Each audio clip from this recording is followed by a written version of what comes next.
Hi, I'm Amy. I have autism. Autism is a neurological condition. Neurological means like stuff with the brain. An autistic child may feel very like I don't know, overwhelmed in a very like sensory filled environment. So if it's very crowded or noisy, or if there's loads of different smells or loads of different things there.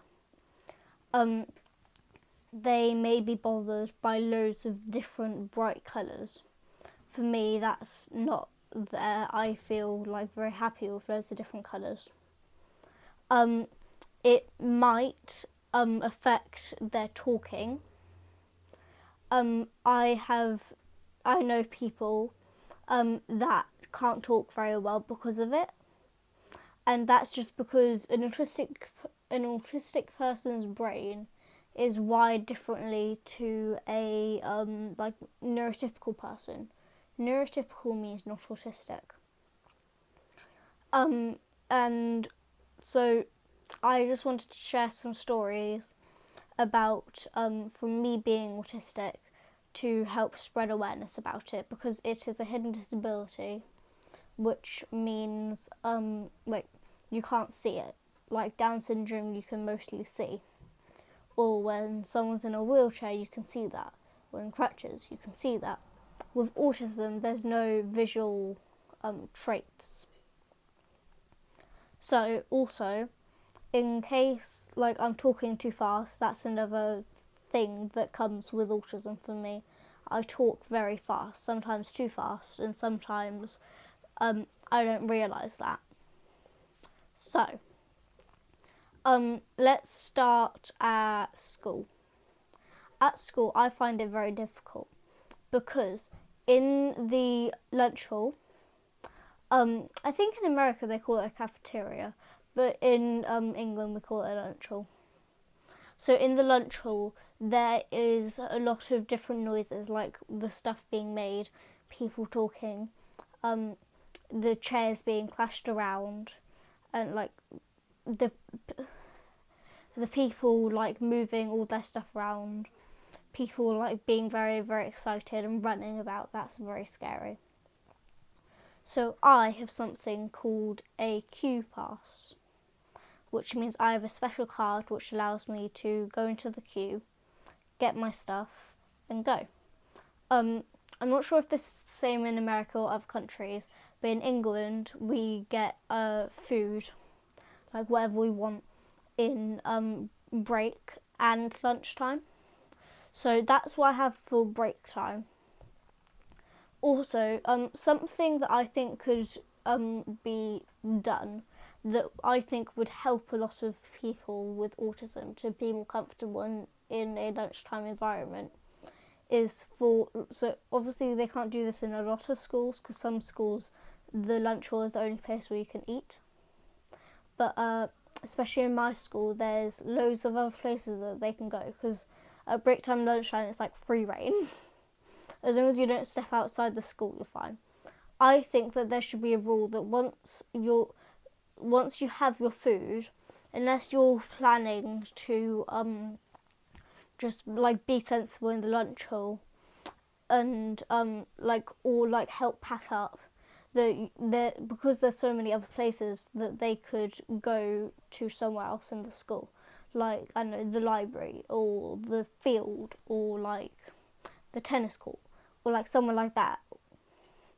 Also, yeah, and at lunchtime, so we're not allowed out until 1:15, and we go to lunch at 1.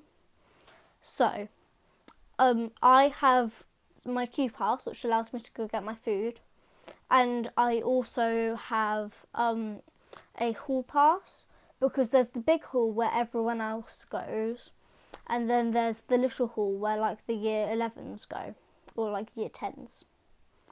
And I have so also the year 11s and year 10s get their lunch after the year 7s and whatever else, whatever other years there are.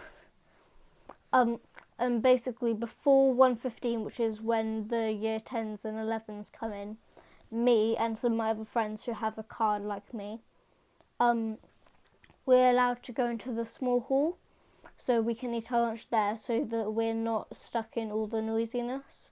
Because when there's a lot of sensory things, like, noises, like, I just said noises, sounds, they're the same thing, like noises, like different things that you can see visually, different things that you're feeling, that can be very, very scary, and that can cause an autistic child, or just autistic person, I'm saying child because, I'm a child, that can cause them to have something called a meltdown. And a meltdown is very scary for an autistic person because everything becomes too much. And sometimes, so different people with autism have meltdowns in different ways. Me personally, I just sit down and cry, or I run away from the situation. But I know people who will run off, or I know people who will just sit there and cry and scrunch themselves up. Also, different autistic people need different things to calm down. Me personally, I like tight pressure. So I hug people really tightly. People have said to me that instead of hugging them, I lie on them basically. But that's because people don't give me tight pressure because that's not, I guess, normal to do. So I give other people tight pressure to feel the same sort of relief. So I'll get my entire body and just hug all of them.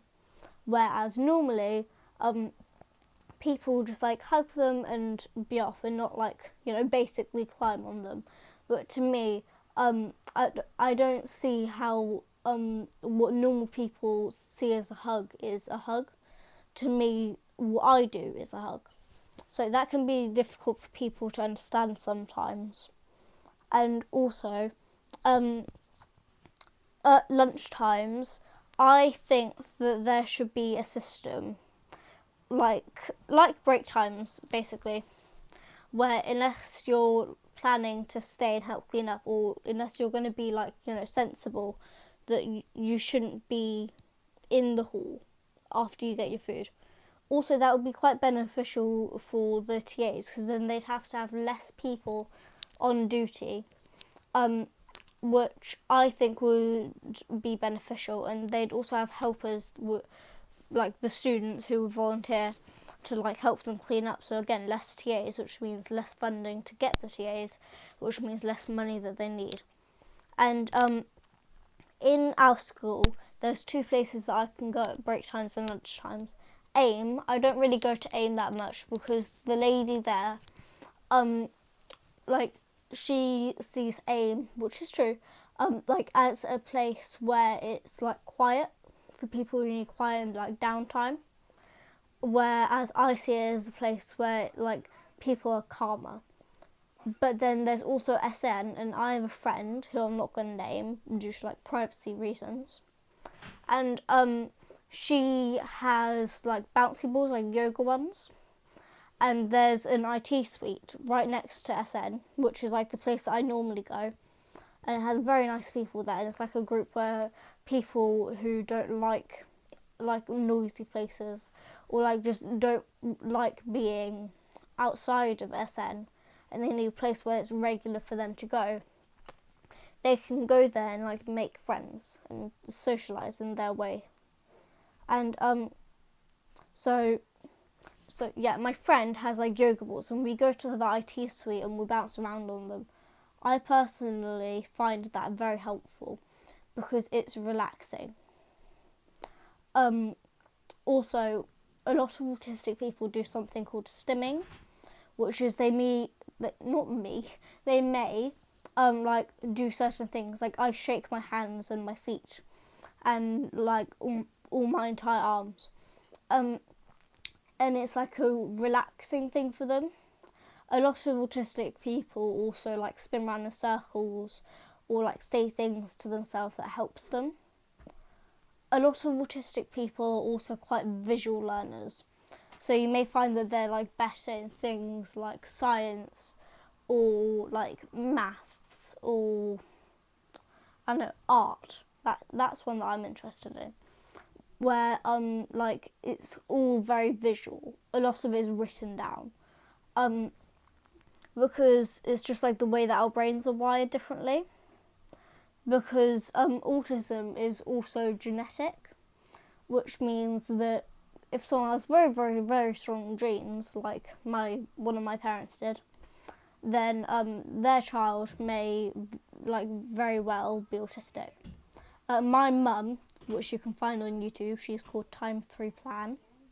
So my mum, hit the jackpot and had 3 kids, all of which were autistic. And yeah, so that's my experience, and I think they would be helpful to share that. This is Butterfly 17 signing out. Bye bye.